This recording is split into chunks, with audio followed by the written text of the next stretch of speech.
Hey everyone, Ray Alfalla here. Welcome to the rookie data pack. We're going to be at USA night this week. So we're going to check the data pack right here in week 4, which is the night track for USA. And biggest difference from the day track is a lot more grip, just a lot more confidence in the car in general, and the car changes a lot less through the session because of it. So once you load the data pack, you go here to learn track. And it's actually going to default to lap 2. I'm just going to pause it for a second. So lap 1, I was just kind of feeling it out, seeing how hard I could go. And obviously pretty quickly I realized, okay, you can actually be very aggressive with it. So lap 1 I ran a 23.90, and then lap 2 improved by 2 seconds. So I'm just going to show lap 2 right here. And just a typical haul up around here at night. And if you look back at the day version of this data pack, you'll notice that it's just a lot more aggressive. So right here you go into turn 1, hit the brakes a little bit, up to about 42%. That's, obviously pretty considerable amount because it is a short track. So, where at a bigger track in a different car, you might only maybe go 10, 15% of the brake. So 40%, 42% brake or so. But then you get off those brakes pretty quickly, let the car roll just a little bit, and then get on the throttle really aggressively. And there's plenty of grip since it is a night track. The surface temperature is very cold, and these cars love cold temperature. Again, about 40% brake into turn 3, and then just hesitate just a little bit in the center of the corner, and then right back on it very aggressively. So now we go up here, and we're going to go to lap 10, which is a 24.0. So, essentially, there's not much fall off. That's another thing with the track being pretty cold, is the tires hold up a lot better. So you still go into the corner around 40% brake. The car's actually just a little bit on the tighter side. Generally, at a night track, the car itself is, it's going to have a lot more grip, so it's going to make those rear tires hook up. And I believe this is the same setups that is used during the daytime. So, if it were an open setup situation, you would definitely loosen this car up, make it turn better since it has all that grip available. Now here's lap 20. And as you can see, the line isn't changing much. We go into the corner. The only thing that changes much is just let it roll a little bit more because the car does lose grip. This is a 24.3, so it's already about, over half a second slower than the fastest lap. So you just ride the brake a little bit longer into the corner. You wait a little bit more on the car. If you tried to replicate on these tires what you did on fresh tires, the car would just keep sliding up the track. Now, interestingly enough, lap 30 is actually a 24.2 compared to a 24.3 we ran on lap 20. Most of that is just because the fuel is burning off of the car, puts less stress on the tires. The engine has less work to do on the straight, so the car ends up going a little bit faster. And again, being a night track, it doesn't fall off as much. And also the fact that I probably just hit my lines better this lap than I did lap 20.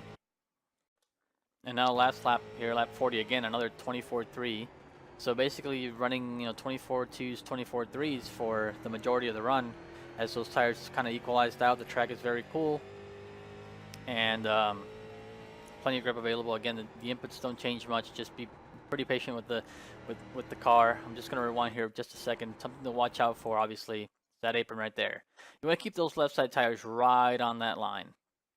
If you go under it, it can upset the car since there is less banking right here, so that those left sides will hook. So try to avoid that, but use that yellow line and just try to stay right on it.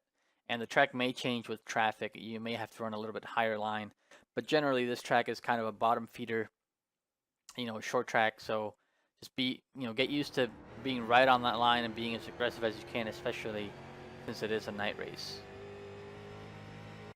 Now I'm going to compare that fastest lap to the last lap, just so you can see better. So you go up to here to your driving stats, and you find the session. You hit see video here.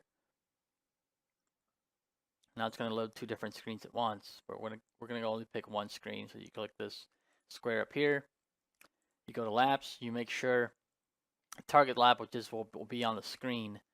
That's the fastest lap, and then the comparison lap, which is what will show in the telemetry. I'm just going to pick the last lap here, which is a 24.3. So this is basically a difference of just over 6/10, so 2/3 of a second or so. So we're going to go into turn 1 right here. And as you can see, the braking is not too different. It's actually more aggressively braking. So the blue will be the hot lap, which is what is shown right here, and the red will be the slower lap, which is lap 40. So as you can see, as a result of going faster, you can actually be more aggressive even on the brake. And then once you get on that throttle, biggest difference again, you can be more aggressive on the throttle. I'm already halfway, 56% brake.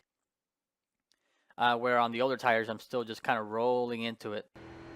Gonna rewind that again so you can see on the throttle a lot more aggressively with the fresher tires. Now, even on the older tires, I'm still pretty hard on the gas pretty soon, but that's what makes the difference right there. Both actually turns 3 and 4 is actually very similar as far as how I got on the brake. And that's basically what 6/10 is. It's not a whole lot, but obviously at a short track, every little hundredth matters. But the balance of the car doesn't change much. But just having those 40 lap fresher tires, that'll make the difference of over half a second. One of the features we offer at Virtual Racing School is live coaching. There's a one-on-one coach and there's also a group coach. So if you go to group classes right here, you can see who is offering the coaching, how many seats are taken. So you can choose to join the class. It'll be 4 weeks, 4 sessions, 1 hour each. And a coach will sit with a group of drivers and critique, whatever they're doing, whether it be, through the analyzer or on the racetrack. And if you'd also like a one-on-one session, you just click on coaches right here. And you just choose whoever you want to as coach. So if you want me as coach, you click on my name. You go to request session and pick whatever you'd like. So, that's one of the features we offer here at VRS, and we hope to see you at a live coaching session soon.